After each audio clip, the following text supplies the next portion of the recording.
Hello student, welcome back to my channel Samrat academy. Student, जितने बच्चे class 10th में और 18 फरवरी को मेरे प्यार से हिंदी का पेपर देने वाले हो मेरे प्यार से, उनके वीडियो सबसे ज्यादा इंपॉर्टेंट है मेरे प्यार से। 18 फरवरी को मेरे प्यार से आज आप लोगों का मैं 95% मार्क्स बिल्कुल क्लियर करा दूंगा। जाइए वीडियो देख कर आइए मेरे प्यार से, और हिंदी में 70 नंबर लेकर आइए। कोड है मेरे प्यार से 801 एचबी कोड है मेरे प्यार बच्चों। एडमिट कार्ड लेकर जाना और एडमिट कार्ड पर से देखकर सही अपना अनुक्रमांक और नाम यहाँ पे लिखना है मेरे प्यार चो। इस पेपर कॉल करने के लिए आपके पास समय रहेंगे 3 घंटे 15 मिनट। देखिए, जो पेपर आप लोगों को मिलेगा 18 फरवरी को, उसको हल करने में आपको मेरे प्यारो अधिक से अधिक समय लगना चाहिए, 2 से लेकर 2.5 घंटे। क्योंकि आज की वीडियो देख लोगे आप तो 2 से लेकर 2.5 घंटे के अंदर में पूरा का पूरा पेपर आप मेरे प्यार समाप्त कर दोगे मेरे प्यारों। तो नीचे जैसे बढ़ोगे नीचे आप लोगों को निर्देश देखने को मिलेगा। निर्देश में यहीं पे आप लोगों को बिल्कुल क्लियर करा दूंगा, वहां पे पढ़ने की जरूरत ही नहीं पड़ेगी, डायरेक्ट आप क्वेश्चन को सॉल्व करोगे। पहला निर्देश है कि प्रारंभ के 15 मिनट परीक्षार्थियों को प्रश्न पत्र पढ़ने के लिए निर्धारित है। कह रहा है कि शुरू के 15 मिनट आपको टाइम मिलेगा इस पेपर को पढ़ने के लिए और 3 घंटे में इस पेपर को सॉल्व करना होगा। दूसरा है कि प्रश्न पत्र 2 खंडों में खंड अ तथा खंड ब में विभाजित है। यह पेपर 2 खंडों में बना हुआ है मेरे प्यार। आपका जो पेपर बनेगा 2 खंडों में बनेगा। एक तो आएगा आपका खंड अ, एक आएगा आपका खंड ब। इसके बाद है कि प्रश्न पत्र के खंड अ में वो विकल्पीय प्रश्न है जिसमें सही विकल्प का चयन करके ओएमआर शीट पर नीले अथवा काले बॉल पॉइंट पेन से सही विकल्प वाले गोले को पूर्ण रूप से काला करें। इसका मतलब ये है मेरे प्यार बच्चों की खंड अ में आपको बहुविकल्पीय प्रश्न देखने को मिलेगा। टोटल 20 बहुविकल्पीय प्रश्न देखने को मिलेगा और उनका उत्तर मेरे प्यार बच्चों आपको ओएमआर शीट पे देना होगा। आप नीले पेन का यूज कीजिए या काले पेन का यूज कीजिए रंगने के लिए। पेन आपका बॉल पॉइंट पेन होना चाहिए, जेल वाली पेन का इस्तेमाल आप लोगों को नहीं करना। बार बार कहता हूं कि जेल वाली पेन जो है भूलकर भी आप लोगों को नहीं ले जाना है, क्योंकि पूरा का पूरा ओएमआर शीट आपका खराब हो जाएगा, 1 नंबर अभी नहीं आप लोगों को मिलेगा। इसके बाद खंड अ में बहुविकल्पीय प्रश्न हेतु प्रत्येक प्रश्न के लिए 1 अंक निर्धारित है। एक प्रश्न 1 नंबर के लिए पूछा जाएगा बहुविकल्पीय का, तो टोटल 20 बहुविकल्पीय प्रश्न पूछा जाएगा। कितने नंबर के लिए? 20 नंबर के लिए। इसके बाद है कि प्रश्न पत्र के खंड अ के प्रश्न हेतु 1 घंटा तथा खंड ब के प्रश्न को हल करने हेतु 2 घंटे का समय निर्धारित है। कह रहा है कि खंड अ जिसमें 20 बहुविकल्पीय प्रश्न पूछे जाएगा उसको हल करने के लिए मेरे प्यार 1 घंटे का समय दिया गया है। ठीक है, क्या आपको 20 बहुविकल्पीय प्रश्न हल करने के लिए 1 घंटे लगेंगे? अरे अधिक से अधिक आपको लगेंगे तो 5 मिनट लगेगा। बाकी पूरा का पूरा समय आप लोग लगा दीजिएगा खंड ब में हल करने के लिए। इसके बाद लास्ट निर्देश है मेरे प्यार बच्चों कि प्रत्येक प्रश्न के सम्मुख उनके निर्धारित अंक दिए गए। हर एक प्रश्न के आगे लिखा हुआ मिलेगा कि प्रश्न 1 नंबर का या 2 नंबर का या 4 नंबर का या 6 नंबर का, जितना भी नंबर का कोई भी प्रश्न होगा उसके सामने लिखा हुआ मिलेगा। यही निर्देश सेम टू सेम वहां पे भी आपके पेपर में रहेंगे, जो कि मैं यहीं पे आप लोगों को क्लियर करा दिया हूं। बस मेरे प्यार बच्चों, यह निर्देश था। पेपर इधर से स्टार्ट हो रहा है, मैं पेपर आप लोगों को सॉल्व करा देता हूं। जाइए 70 में लेकर आइए। देखिए मेरे प्यारों, जो पेपर आप लोगों के यहां से स्टार्ट है, सबसे पहले देखिए आया है खंड अ, और खंड अ में देखिए सबसे पहले दिया है बहुविकल्पीय प्रश्न। और पहला प्रश्न देखिए कितना ज्यादा सिंपल प्रश्न पूछा है कि चंद्रगुप्त रचना की विधा है। मतलब चंद्रगुप्त एक रचना है और किस विधा की रचना है यही बताना है। 1 नंबर के लिए प्रश्न है मेरे प्यार बच्चों। तो चंद्रगुप्त अगर हम बात करें तो एक नाटक विधा की रचना है। सी वाला ऑप्शन जो होगा बिल्कुल राइट आंसर हो जाएगा। देखिए कितना सिंपल प्रश्न है, इस प्रश्न को कई बार मैं करा भी चुका हूं। ठीक है, प्रश्न नंबर दूसरा देख लीजिए क्या पूछा है कि दीप जले शंख बजे के लेखक हैं। दीप जले शंख बजे के लेखक कौन है? 1 नंबर के लिए भी प्रश्न है मेरे प्यार बच्चों। तो इनके जो लेखक हैं वह है आपके कन्हैया लाल मिश्र प्रभाकर जी। ए वाला ऑप्शन जो होगा बिल्कुल राइट आंसर हो जाएगा। दीप जले शंख बजे के लेखक कौन है? कन्हैया लाल मिश्र प्रभाकर जी। तीसरा प्रश्न देखिए क्या पूछा है कि शुक्लोत्तर युगीन के लेखक हैं। 1 नंबर के लिए प्रश्न है। कहने का मतलब है कि शुक्लोत्तर युग के लेखक इन चारों ऑप्शनों में से कौन है? तो वो है आपके उपेंद्र नाथ अस्क जी हैं। सी वाला ऑप्शन जो होगा बिल्कुल राइट आंसर हो जाएगा। इसी के साथ अगला प्रश्न है, चौथा प्रश्न कि हजारी प्रसाद द्विवेदी लेखक हैं। 1 नंबर के लिए प्रश्न है। अब यहाँ पे रचना का नाम दिया हुआ है, बताना है कि किस रचना के लेखक हैं हजारी प्रसाद द्विवेदी जी। तो हजारी प्रसाद द्विवेदी जी जो हैं वो बाढ़ भट्ट आत्मकथा के लेखक हैं। डी वाला ऑप्शन जो होगा बिल्कुल करेक्ट आंसर हो जाएगा। आगे बढ़ते हैं प्रश्न नंबर 5वें की तरफ। कह रहा है कि निम्नलिखित में से जयशंकर प्रसाद का नाटक नहीं है। 1 नंबर के लिए प्रश्न है। तो 4 ऑप्शन दिया गया है, बताना है कि जयशंकर प्रसाद का नाटक इन चारों ऑप्शन में से कौन नहीं है? तो वह आपका अंधेर नगरी। डी वाला ऑप्शन जो होगा बिल्कुल राइट आंसर हो जाएगा। बाकी अजात शत्रु, ध्रुव स्वामी, स्कंदगुप्त, यह सब जयशंकर प्रसाद की रचनाएं हैं। इसके बाद एक क्वेश्चन नंबर 6 कि रीतिबद्ध काव्यधारा के कवि हैं, 1 नंबर के लिए प्रश्न है। तो रीतिबद्ध काव्यधारा के कवि इन चारों ऑप्शनों में से कौन है? वह है आपके भिखारी दास जी। सी वाला ऑप्शन जो होगा बिल्कुल राइट आंसर हो जाएगा। आगे बढ़ते हैं प्रश्न नंबर 7वां की तरफ। कह रहा है कि पद्माभरण के रचयिता हैं, 1 नंबर के लिए प्रश्न है। तो पद्माभरण के रचयिता इन चारों ऑप्शनों में से कौन है मेरे प्यारे बच्चों?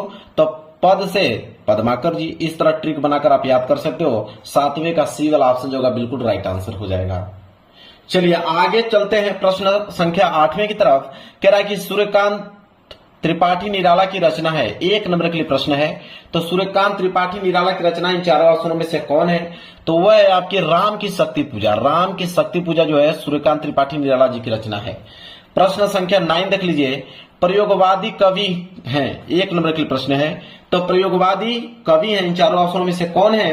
तो वह है आपके ऑप्शन नंबर पहला भारत भूषण अग्रवाल जी। ए वाला ऑप्शन जो होगा बिल्कुल राइट आंसर हो जाएगा। वही अगर हम बात करें प्रश्न संख्या 10वें की तरफ कि आंगन के पार द्वार के रचयिता हैं, 1 नंबर के लिए प्रश्न है। तो आंगन के पार द्वार के रचयिता इन चारों ऑप्शनों में से कौन है? वह है आपके ऑप्शन नंबर सी अज्ञेय जी। सी वाला ऑप्शन जो होगा बिल्कुल राइट आंसर हो जाएगा। देखिए ऐसे ऐसे प्रश्न मेरे प्यारों के 20 के 20 ऑब्जेक्टिव क्वेश्चन सही करके आओगे आप। प्रश्न संख्या 11 देखिए।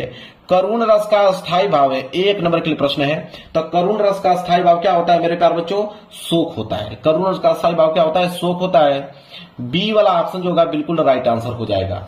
वही अगर हम बात करते हैं प्रश्न संख्या 12 की तरफ। कह रहा है कि चरण कमल बंदो हरिराई में प्रयुक्त अलंकार है, 1 नंबर के लिए प्रश्न है। तो चरण कमल बंदो हरिराई में किस अलंकार का प्रयोग किया गया है? तो रूपक अलंकार का प्रयोग किया गया है। सी वाला ऑप्शन जो होगा बिल्कुल राइट आंसर हो जाएगा। अगला प्रश्न है प्रश्न संख्या 13 कि रोला छंद के प्रत्येक चरण में कितनी मात्राएं होती हैं, 1 नंबर के लिए प्रश्न है। तो रोला छंद के प्रत्येक चरण में कितनी मात्राएं होती हैं? तो मेरे प्यारों जो 24 मात्राएं होती हैं। इसलिए ए वाला ऑप्शन जो होगा बिल्कुल राइट आंसर हो जाएगा। आगे बढ़ते हैं अगला प्रश्न प्रश्न संख्या 14 कह रहा है कि अभ्यागत शब्द में उपसर्ग है, 1 नंबर के लिए प्रश्न है। तो अभ्यागत शब्द में अगर उपसर्ग की बात करें तो अभिधन आगत होगा। तो अभी जो आगे जुड़ता है उसको उपसर्ग कहते हैं। तो अभी का मतलब डी वाला ऑप्शन जो होगा बिल्कुल राइट आंसर हो जाएगा। आगे चलिए प्रश्न संख्या 15 कह रहा है कि नील कमल में समास है, 1 नंबर के लिए प्रश्न है। तो नील कमल में समास है कर्मधारय समास। सी वाला ऑप्शन जो होगा बिल्कुल करेक्ट आंसर हो जाएगा। तो 15 का सी जो है बिल्कुल राइट आंसर हो जाएगा। चलिए अगला प्रश्न देखते हैं प्रश्न संख्या 16 कह रहा है कि योगी शब्द का तद्भव शब्द होगा, 1 नंबर के लिए प्रश्न है। तो योगी शब्द का अगर हम तद्भव की बात करें तो योगी का जोगी होगा। मतलब ए वाला ऑप्शन जो होगा बिल्कुल राइट आंसर हो जाएगा। प्रश्न संख्या 17 युष्मद शब्द की अगर हम सप्तमी विभक्ति एक वचन का रूप देखेंगे तो क्या होगा? तो युष्मद शब्द का अगर हम सप्तमी विभक्ति एक वचन का रूप देखेंगे तो होगा त्वयी। क्या हो जाएगा? त्वयी हो जाएगा। सी वाला ऑप्शन जो होगा बिल्कुल राइट आंसर हो जाएगा। प्रश्न संख्या 18 है कि रचना के आधार पर वाक्य के कितने भेद होते हैं, 1 नंबर के लिए प्रश्न है। तो रचना के आधार पर अगर वाक्य का भेद देखें तो 3 भेद होते हैं रचना के आधार पर। 3 का मतलब बी वाला ऑप्शन जो होगा बिल्कुल राइट आंसर हो जाएगा। 18 का बी जो है बिल्कुल करेक्ट आंसर।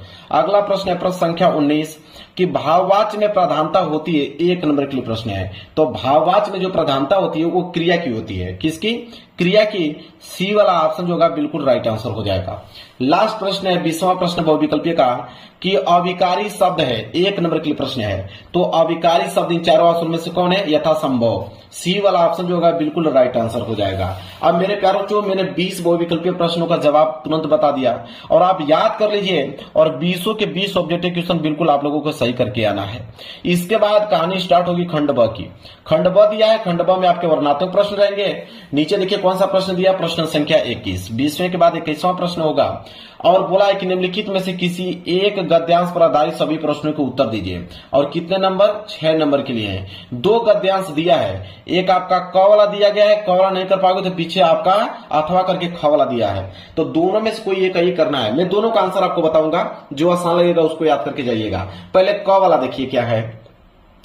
कह रहा है कि कुसंग का जोर सबसे भयानक होता है। यह केवल नीति और शक्ति का ही नाश नहीं करता बल्कि बुद्धि का भी क्षय करता है। किसी युवा पुरुष की संगति यदि बुरी होगी तो उसके पैरों में बंदी चक्की के समान होगी, जो उसे दिन दिन अवनति के गड्ढे में गिराती जाएगी। और यदि अच्छी होगी तो सहारा देने वाली बाहु के समान होगी, जो उसे निरंतर उन्नति की ओर ले जाएगी। तो यह गद्यांश है। अब इसके नीचे 3 प्रश्न दिए गए हैं। देखिए पहला प्रश्न क्या है? पहला प्रश्न है कि उपयुक्त गद्यांश का संदर्भ लिखिए। 2 नंबर यहां से मिलेगा संदर्भ में। तो चलिए इसका आप आंसर नोट कीजिए। तो आंसर है आपका प्रश्न संख्या 21।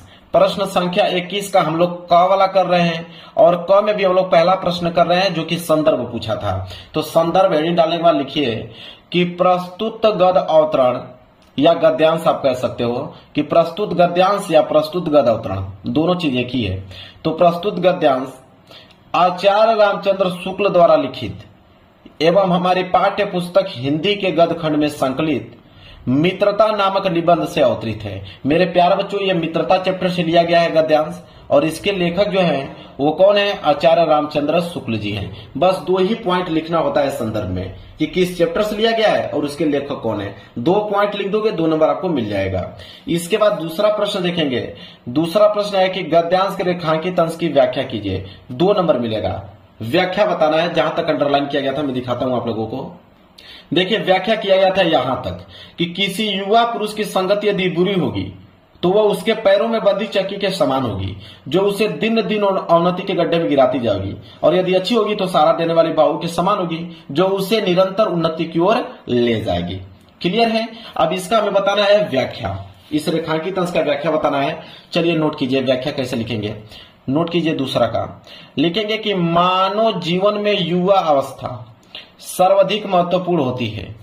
कुसंगति किसी युवा मनुष्य की सारी प्रगति को उसी तरह रोक लेती है जिस तरह पैर में बंधा हुआ भारी पत्थर किसी व्यक्ति को आगे नहीं बढ़ने देता, प्रायः उसे गिरा देता है। इसी प्रकार कुसंगति में लिप्त मनुष्य का पतन होने लगता है और वह दिन प्रतिदिन पतन के मार्ग पर अग्रसर होता रहता है। इसके विपरीत अच्छी संगति हमारे लिए एक ऐसी सुदृढ़ बा अर्थात सहारा होती है जो हमें गिरने नहीं देती अपितु उन्नति के पथ पर निरंतर आगे बढ़ाती है और जीवन को शुद्ध, सात्विक तथा उन्नत बनाती है। यह हो गया उस रेखांकित अंश की व्याख्या। इतना आपको लिखना है तब जाके 2 नंबर आप लोगों को मिलेगा। इसके बाद एक प्रश्न और बचा है। देखिए एक प्रश्न और है, तीसरा है, कह रहा है कि सुदृढ़ बाहु का अर्थ है। 2 नंबर इसमें मिलेगा कि सुदृढ़ बाहु का क्या अर्थ है। तो सुदृढ़ बाहु का अर्थ है मजबूत सहारा। यहां से 2 नंबर आप लोगों को मिल गया। 3 प्रश्न, तीनों प्रश्नों का मैंने उत्तर बता दिया आप लोगों को। अगर ये प्रश्न नहीं करना चाहते हो क वाला तो अथवा करके आपको ख वाला दिया है, आप ख वाला कर सकते हो। मैं इसका भी आप लोगों को सलूशन बताऊंगा। ख वाला है कि हिंदी में प्रगतिशील साहित्य का निर्माण हो रहा है। उसके निर्माता यह समझ रहे हैं कि उनके साहित्य में भविष्य का गौरव निहित है, पर कुछ ही समय के बाद उनका यह साहित्य भी अतीत का स्मारक बन जाएगा और आज जो तरुण है वह वृद्ध होकर अतीत के गौरव का स्वप्न देखेंगे। उनके स्थान में तरुणों का फिर दूसरा दल आ जाएगा जो भविष्य का स्वप्न देखेगा। दोनों के ही स्वप्न सुखद होते हैं क्योंकि दूर के जो ढोल है वो सुहावने होते हैं। ठीक है, इसके नीचे भी 3 प्रश्न है। पहला, प्रस्तुत गद्यांश का संदर्भ लिखिए 2 नंबर। तो चलिए अथवा वाला देखते हैं इसका सलूशन। देखिए अथवा और यहाँ पे ख। सबसे पहला प्रश्न संदर्भ पूछा था, हेडिंग डाल के नोट कीजिए कि प्रस्तुत गद्यांश हमारी पाठ्य पुस्तक हिंदी के गद्य खंड में संकलित क्या लिखूं निबंध से उद्धृत है और इसके लेखक कौन है? श्री पदुमलाल पूनालाल बख्शी जी हैं। ठीक है, मतलब क्या लिखूं किस इस चैप्टर से लिया गया है। चैप्टर का नाम क्या है? क्या लिखूं, और इसके लेखक कौन है? श्री पद्मलाल पूनालाल बख्शी जी हैं। बस इतना ही पॉइंट आपको लिखना है। इसके बाद आ जाइए दूसरे प्रश्न की तरफ। कह रहा है कि गद्यांश के रेखांकित अंश की व्याख्या कीजिए। 2 नंबर मिलेगा। जहां तक अंडरलाइन किया गया है तो अंडरलाइन देखिए यहां से लेकर और यहां तक किया गया है कि हिंदी में प्रगतिशील साहित्य का निर्माण हो रहा है। उसके निर्माता यह समझ रहे हैं कि उनके साहित्य में भविष्य का गौरव निहित है, पर कुछ ही समय के बाद उनका यह साहित्य भी अतीत का स्मारक बन जाएगा और आज जो तरुण है वह वृद्ध होकर अतीत के गौरव का स्वप्न देखेंगे। इसका हमें बताना है मेरे प्यारे बच्चों व्याख्या। तो चलिए इसका व्याख्या कैसे लिखेंगे नोट कीजिए। तो दूसरा प्रश्न उसका व्याख्या हेडिंग डाल के लिखिए कि विद्वान लेखक श्री बख्शी जी की साहित्यिक सुधार की प्रक्रिया पर प्रकाश डालते हुए कहते हैं कि युवा साहित्यकार वर्तमान में भूत और भविष्य का समन्वय करते हुए यह सोचकर प्रगतिवादी साहित्य की रचना कर रहे हैं क्योंकि उनके साहित्य में भविष्य के गौरव का वर्णन किया गया है। अतः भविष्य में उसमें सुधार की आवश्यकता नहीं होगी किंतु कुछ समय पश्चात ही उनके सोचे कि यह भव्य इमारत धराशायी हो जाएगी और आज के ये युवा लेखक भी एक दिन वृद्ध होकर अतीत का गुणगान करेंगे और उस समय के जो युवा साहित्यकार होंगे वे वर्तमान से असंतुष्ट होकर कोई और नया साहित्य रचने लगेंगे। यह उस रेखांकित अंश का व्याख्या हो गया। एक प्रश्न और नीचे दिया गया है, तीसरा वाला, कि प्रस्तुत गद्यांश में प्रगतिशीलता से क्या तात्पर्य है। 2 नंबर इसमें मिलेगा। तो चलिए इसका आंसर आप लिखिए। तीसरे का आंसर इसका होगा कि प्रगतिशील साहित्य निर्माता यह समझकर साहित्य निर्माण कर रहे हैं कि उनके साहित्य में भविष्य का गौरव जो है वह निहित है। तो 3 प्रश्न इसका भी मैंने बता दिया। तो मैंने क और ख दोनों बता दिया। अब जो आसान लगा होगा उसको याद करके जाइएगा। इसके बाद आएगा प्रश्न संख्या 22। प्रश्न संख्या 22 है कि निम्नलिखित में से किसी एक पद्यांश पर आधारित सभी प्रश्न के उत्तर दीजिए। अभी हमने ऊपर गद्यांश देखा, अब यह आ गया पद्यांश, और पद्यांश भी 6 नंबर के लिए होता है क्योंकि इसके नीचे भी 3 प्रश्न ही होते हैं। इसमें भी 2 हो, एक आपका क वाला है, क वाला नहीं कर पाओगे तो अथवा करके नीचे ख वाला दिया है। तो मैं तो आंसर दोनों को बताने वाला हूं। तो पहले क वाला देखिए क्या है। कह रहा है कि गोरज बिराजे भाल लही बनमाल, आगे गैया प्याचे ग्वाल, गावे मृदु बानीरी, तेसी धुनी बांसुरी की मधुर मधुर जैसी, बंक चितवनी मंद मंद मुस्कानी री, कदम पिटप के निकट तटनी के तट, अटा चढ़ी चाही पीत पट फहरानी री, रस बरसावे तन तपनी बुझावे नैन, प्राणनी रिझावे वह आवे रस खानी री। ठीक है, यह आपका मेरे प्यारे बच्चों पद्यांश दिया हुआ है।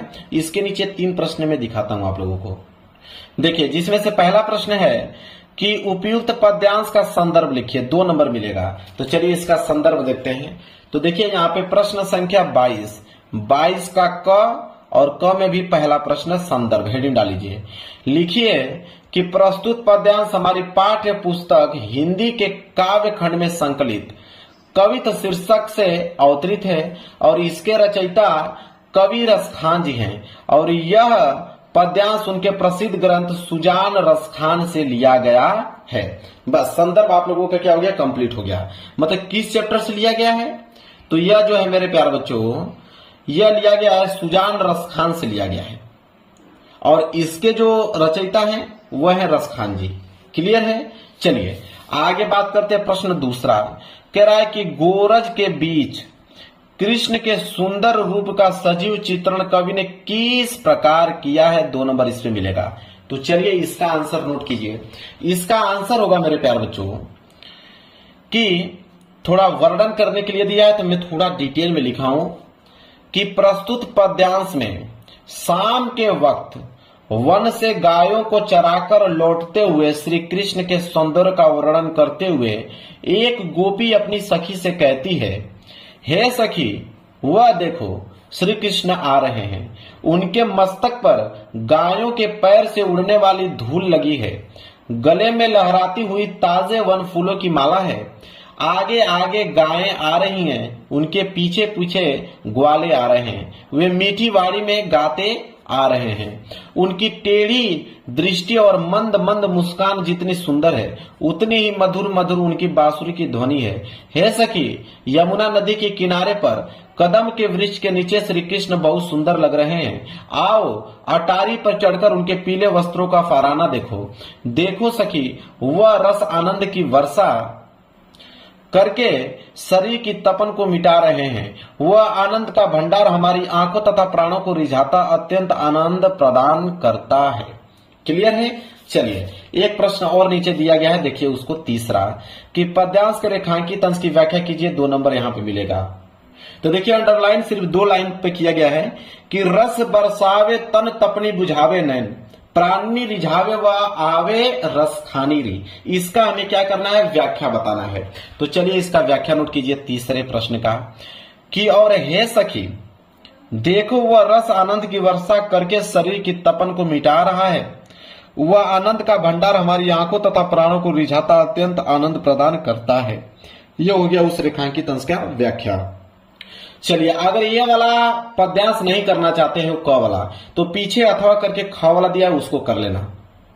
देखिए अथवा करके दिया है ना ख वाला, मैं इसका भी सलूशन बताऊंगा, तो आप ये ख वाला कर सकते हो। कह रहा है कि फूल झरता है, फूल शब्द नहीं, बच्चा गेंद उछालता है सदियों के पार, लोकती है उस एक बच्चे, बूढ़ा गाता है यह पद, दोहराता है दूसरा बूढ़ा, भूगोल और इतिहास से परे, किसी दलान में बैठा हुआ। ठीक है, अब देखिए इसके नीचे 3 प्रश्न है। पहला है कि उपयुक्त कविता के कवि एवं शीर्षक का नाम लिखिए, 2 नंबर यहां पे मिलेगा। चलिए इसका आंसर देखते हैं। तो देखिए अथवा करके अब हम देखेंगे ख वाला, ख का पहला, अब यहां पे संदर्भ पूछा था, तो यहां पे हेडिंग आप लोग डाल लीजिएगा संदर्भ। ठीक है, क्या डालेंगे? संदर्भ। हेडिंग डालने के बाद तब लिखिएगा कि प्रस्तुत पद्यांश हमारी पाठ्य पुस्तक हिंदी के काव्य खंड में संकलित भाषा एक मात्र अनंत है शीर्षक से अवतरित है और इसके रचयिता अशोक वाजपेयी जी हैं। मतलब भाषा एक मात्र अनंत है इस चैप्टर से लिया गया है और इसके रचयिता कौन है? अशोक वाजपेयी जी हैं। क्लियर है? चलिए इसके बाद दूसरा प्रश्न है, रेखांकित पद्यांश का अंश स्पष्ट कीजिए, मतलब उसका व्याख्या बताइए। कि बूढ़ा गाता है एक पद, दोहराता है दूसरा बूढ़ा, भूगोल और इतिहास से परे, किसी दलान में बैठा हुआ, इसका हमें क्या करना है? व्याख्या बताना है। देखिए व्याख्या कितना अच्छा से लिखा गया है। दूसरा हेडिंग डालेंगे व्याख्या, लिखेंगे कि कवि कहता है कि हमें प्राचीन काल से संबंधित ज्ञान इतिहास और भूगोल जैसे विषयों की सहायता से प्राप्त हो जाता है, लेकिन हमें यह नहीं भूलना चाहिए कि जब इतिहास और भूगोल भी नहीं लिखे गए थे, भाषा का अस्तित्व उस समय भी था। उस समय भी कोई एक वृद्ध व्यक्ति जब कोई पद गुनगुनाता था तो घर के ही किसी अन्य भाग में बैठा हुआ कोई अन्य वृद्ध उसी पद को या अन्य किसी पद को गुनगुना उठता था और इसी माध्यम से भाषा आज तक चलती आ रही है।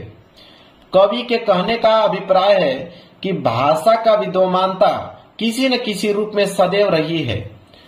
पुनः कवि कहता है न बच्चा रहेगा न वृद्ध, क्योंकि बच्चा एक समय अंतराल पर वृद्ध हो जाएगा और वृद्ध जीवन छोड़ चुका होगा। न गेंद रहेगा न ही फूल और न ही दलान, क्योंकि ये सभी वस्तुएं नश्वर हैं, एक न एक दिन सभी को समाप्त हो ही जाना है।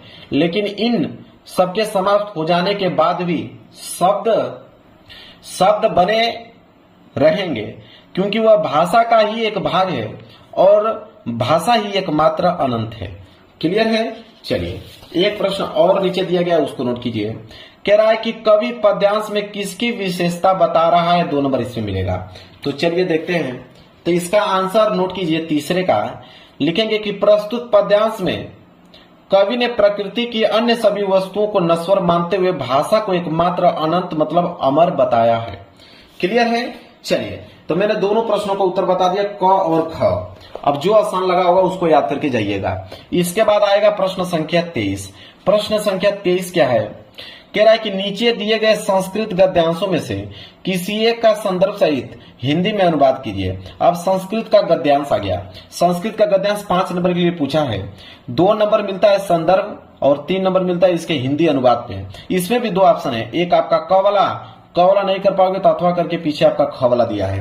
तो पहले क वाला देखते हैं। वाराणसी प्राचीन काल वाला यहां से लेकर और यहां तक दिया है और यह जो संस्कृत का गद्यांश दिया है इसका संदर्भ सहित हिंदी में अनुवाद करना है। तो प्रश्न संख्या 23 का क, देखिए प्रश्न संख्या 23 का क, एक तो संदर्भ लिखना है, इसके बाद हिंदी अनुवाद लिखना है, 5 नंबर मिल जाएगा।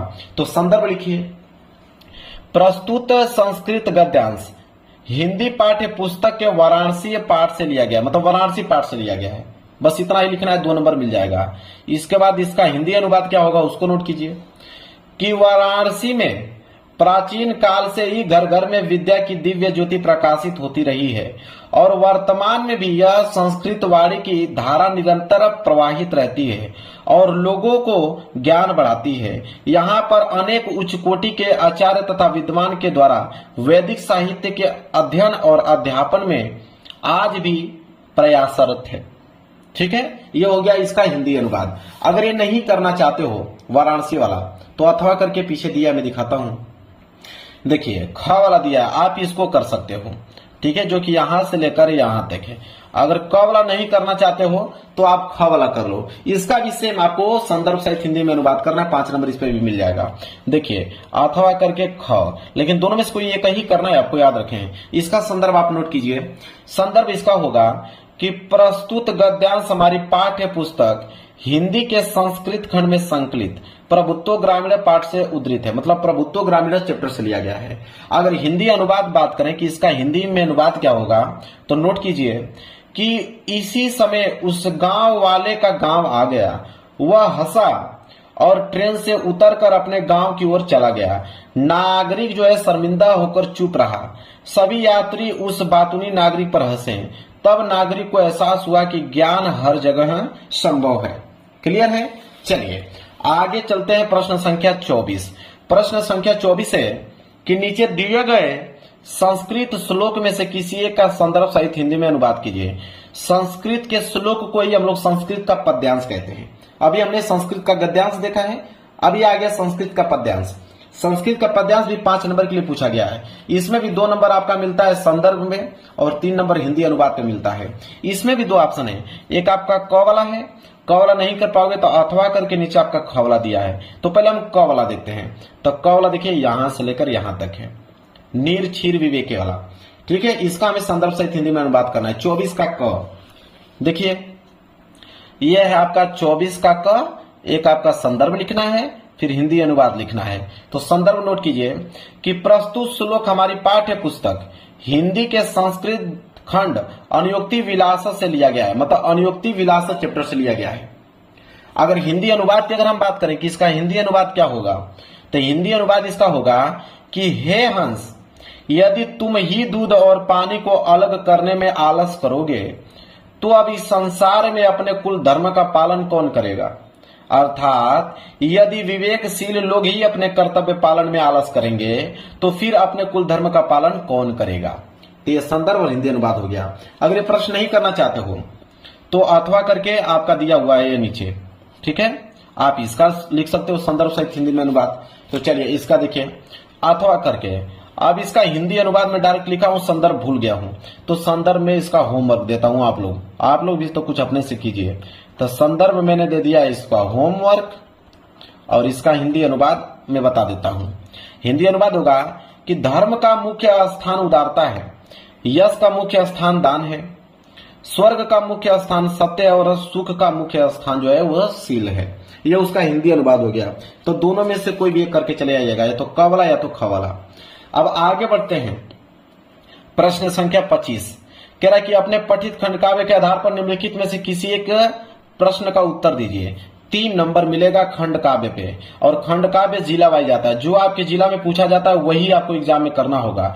कोई दूसरा करोगे 1 नंबर नहीं मिलेगा। तो आप देख लो कि आपके जिला में कौन सा खंडकाव्य पूछा जाता है। वैसे खंडकाव्य बहुत सारे हैं, मातृभूमि है, इसके बाद अग्र पूजा दिया हुआ है, फिर जय सुभाष दिया गया है, इसके बाद यहाँ पे आपका मेवाड़ मुकुट दिया गया है, इसके बाद मुक्ति दूत दिया गया है, कर्ण दिया गया है, तुमुल दिया गया है, इसके बाद देखिए करमवीर दिया गया है, इसके बाद ज्योति जवाहर। तो सब अलग अलग डिस्ट्रिक्टों में पूछे जाते हैं। आप क्वेश्चन बैंक में देख सकते हो, या तो आप किताब में देख सकते हो, या तो इस वीडियो के नीचे आप कमेंट कर दीजिए, मैं बता दूंगा आप लोगों को।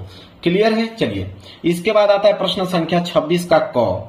और 26 का क है कि दिए गए लेखकों में से किसी एक लेखक का जीवन परिचय देते हुए उनके एक प्रमुख रचना का उल्लेख कीजिए। 5 नंबर मिलेगा आपको जीवन परिचय पे लेखक का, 2 नंबर तो मिलता है रचना पे और 3 नंबर मिलता है जीवन परिचय पे। अब यहाँ पे पद्मलाल पुनालाल बख्शी जी, जयशंकर प्रसाद, आचार्य रामचंद्र शुक्ल, रामधारी सिंह दिनकर, 4 लोगों में से किसी एक का जीवन परिचय लिखना है। और जीवन परिचय हर एक विद्यार्थी को याद होगा, हर एक विद्यार्थी को जीवन परिचय याद होगा। फिर भी मैं बता देता हूं आप लोगों को, बता देता हूं कि आसान भाषा में आप जीवन परिचय कैसे लिखोगे। तो मैं आचार्य रामचंद्र शुक्ल जी का बता देता हूं आसान भाषा में कि आप लिखोगे कैसे, कि आपको 5 नंबर मिलेगा। चलिए नोट कीजिए, मैं खुद यहाँ पे लिख के लेकर आ गया हूं ताकि आप जान पाओ कि कैसे लिखना है। सबसे पहले यहाँ पे डालोगे आचार्य रामचंद्र शुक्ल जी का जीवन परिचय लिख रहे हो तो यहाँ पे डालोगे जीवन परिचय, यहाँ पे लिखोगे संक्षिप्त परिचय। संक्षिप्त परिचय में नाम होना चाहिए, नाम में लिखना आचार्य रामचंद्र शुक्ल जी, जन्म लिखना 1884 ईस्वी में, जन्म स्थान लिखना अगोना बस्ती उत्तर प्रदेश, पिता का नाम चंद्रबली शुक्ल, मृत्यु 2 फरवरी 1941 में हुआ था। रचनाएं चिंतामणि रस मीमांसा। फिर इसको एक्सप्लेन करके आप यहां लिखोगे कि आचार्य रामचंद्र शुक्ल का जन्म सन 1884 ईस्वी में बस्ती जिले के अगोना नामक ग्राम में हुआ था। इनके पिता चंद्रबली शुक्ल मिर्जापुर के कानूनज्ञ थे। इनकी माता अत्यंत विदुषी और धार्मिक थी। उन्होंने मिशन स्कूल से 10वीं की परीक्षा उत्तीर्ण की। गणित में कमजोर होने के कारण ये आगे नहीं पढ़ सके। उन्होंने इंटरमीडिएट की शिक्षा इलाहाबाद से ली थी, किंतु परीक्षा से पूर्व ही विद्यालय छूट गया। इसके पश्चात उन्होंने मिर्जापुर के न्यायालय में नौकरी आरंभ कर दी और यह नौकरी इनके स्वभाव के अनुकूल नहीं थी। फिर लिखिएगा आगे कि अतः यह मिर्जापुर के मिशन स्कूल में चित्रकला के अध्यापक हो गए। अध्यापक का कार्य करते हुए उन्होंने अनेक कहानी, कविता, निबंध, नाटक आदि की रचना की। कुछ समय पश्चात इनकी नियुक्ति काशी हिंदू विश्वविद्यालय में हिंदी के विभाग के प्राध्यापक के रूप में हो गया और उनकी मृत्यु 2 फरवरी सन 1941 ईस्वी को स्वर्गवास हो गए। रचनाएं चिंतामणि रस मीमांसा। ऐसे मेरे प्यारे बच्चों आप लोगों को लिखना है यहाँ पे जीवन परिचय, तब जाके आप लोगों को 5 नंबर मिलेगा। चलिए अब हम देखेंगे 26 का ख कि निम्नलिखित कवियों में से किसी एक कवि का जीवन परिचय देते हुए उनकी प्रमुख रचना का उल्लेख कीजिए। अब कवि का जीवन परिचय आ गया। कवि का जीवन परिचय भी 5 नंबर के लिए पूछा जाता है। 2 नंबर रचना पे, 3 नंबर जीवन परिचय पे। यहाँ पे भी आपका तुलसीदास, मैथिली शरण गुप्त जी, सुमित्रानंद पंत जी, अशोक वाजपेयी, 4 ऑप्शन आपके पास है। फिर भी मैं आप लोगों को बता देता हूं सुमित्रानंद पंत जी का कि आसान भाषा में आप जीवन परिचय सुमित्रानंद पंत जी का कैसे लिखोगे। चलिए नोट कीजिए कैसे लिखेंगे। सुमित्रानंद पंत यहाँ ऊपर हेडिंग डालोगे, लिखोगे जीवन परिचय। संक्षिप्त परिचय में लिखेगा नाम सुमित्रानंद पंत, जन्म स्थान कौसानी 1900 ईस्वी में, पिता पंडित गंगादत्त पंत, मृत्यु सन 1977 ईस्वी में, रचनाएं पल्लव चिदम्बरा। लिखोगे कैसे कि सुमित्रानंद पंत का जन्म सन 1900 ईस्वी को उत्तराखंड के कौसानी नामक ग्राम में हुआ था। जन्म के कुछ घंटे बाद ही इनकी मां का निधन हो गया, जिसके कारण इनकी दादी ने इनका पालन पोषण किया। 7 वर्ष की अवस्था में ही उन्होंने यहाँ पे छंद की रचना कर दिया। इनके बचपन का नाम गुसाई दत्त था। उच्च कक्षा में प्रवेश करने के लिए जब अल्मोड़ा गए तो उन्होंने अपना नाम बदलकर सुमित्रानंद पंत रखा। इसके बाद म्योर सेंट्रल कॉलेज इलाहाबाद में प्रवेश लिया और इनका निधन 1977 ईस्वी को हुआ। रचनाएं पल्लव चिदम्बरा लोकायतन। देखिए कितना आसान भाषा में कम शब्दों में लिख दिए हैं। एग्जामिनर पूरा का पूरा नंबर आप लोगों को 5 नंबर दे देगा। इसके बाद अगला प्रश्न है देखिए क्या, प्रश्न संख्या 27। प्रश्न संख्या 27 है कि अपनी पाठ्य पुस्तक में से कंठस्थ को एक श्लोक लिखिए जो इस प्रश्न पत्र में न आया हो। 2 नंबर का श्लोक लिखना है जो इस पेपर में न आया हो। तो चलिए मैं श्लोक आप लोगों को बता देता हूं कि कौन सा श्लोक आप लिखोगे। देखिए श्लोक नोट कीजिए प्रश्न संख्या 27 का कि बंधम मरणम वापी जयो वापी पराजया अव्यत्र समो वीर वीर भाव ही वीरता। ठीक है, बस देखिए 2 लाइन का आप यहाँ पे पोयम लिख दीजिए, 2 नंबर आप लोगों को मिल जाएगा। आगे है प्रश्न संख्या 28 कि अपने मोहल्ले की नलियों की समुचित सफाई के लिए नगर निगम स्वास्थ्य अधिकारी को पत्र लिखे कि अगर आपके मोहल्ले में गंदगी फैली हुई है, ठीक है, नालियां जो हैं वो सफाई नहीं हो रही हैं, उसके वजह से काफी बीमारी फैल रही है, तो आप नगर निगम अधिकारी को कैसे पत्र लिखोगे। 4 नंबर मिलेगा आपको। तो नोट कीजिए प्रश्न संख्या 28। सबसे पहले आप डालोगे सेवा में, इसके बाद कमा लगाओगे, फिर लिखोगे श्रीमान स्वास्थ्य अधिकारी, क्योंकि स्वास्थ्य अधिकारी को लिख रहे हो। फिर विषय किसके बारे में लिख रहे हो, तो मोहल्ले की सफाई हेतु आवेदन पत्र। फिर लिखोगे महोदय, फिर कामा लगाओगे, फिर नीचे से लिखना प्रारंभ करोगे कि सविनय निवेदन है कि दौलतगंज की नलियों में नियमानुसार सफाई की उचित व्यवस्था न होने के कारण मच्छरों या मक्खियों का प्रकोप है। फलस्वरूप कॉलोनी के लोगों में बीमारी फैलने का भय है। अतः आपसे प्रार्थना है कि नालियों की सफाई की उचित व्यवस्था कराने एवं कीटनाशक दवाइयों की छिड़काव कराने की शीघ्र व्यवस्था करने की कृपया करें। इसके लिए हम सब आपके आभारी रहेंगे। यहाँ पे लिखिएगा धन्यवाद, यहाँ पे डेट लिख दीजिएगा, अवधि में अपना नाम मेंशन कर दीजिएगा। लेकिन नाम एग्जाम में नहीं लिखना होता है, तो आप कुछ भी लिख सकते हो, आपका ख ग लिख सकते हो, इस तरह लिख सकते हो। इसके बाद यहाँ पे अपना एड्रेस लिख लेना। ठीक है, समझ में आ गया आप लोगों को। यहां से 4 नंबर आप लोगों को क्लियर हो गया। प्रश्न संख्या 29 कह रहा निम्नलिखित में से किन्हीं 2 प्रश्नों के उत्तर संस्कृत में दीजिए, 2 नंबर मिलेगा। अब यहाँ पे पहला, दूसरा, तीसरा, चौथा, 4 क्वेश्चन है। चारों क्वेश्चन में से किसी 2 ही प्रश्नों का उत्तर आपको देना है। तो मैं एक दूसरे का बता देता हूं, वीरकेन पूजते का बता देता हूं, फिर चंद्रशेखर सोनाम किम अवदत्त इसका बता देता हूं। 2 नंबर आप लोगों को मिल जाएगा, नोट कीजिए। देखिए, वीरकेन पूजते इसका उत्तर होगा वीरेन पूजते। एक था चंद्रशेखर सोनाम किम अवदत्त, इसका उत्तर होगा आजाद अवदत्त।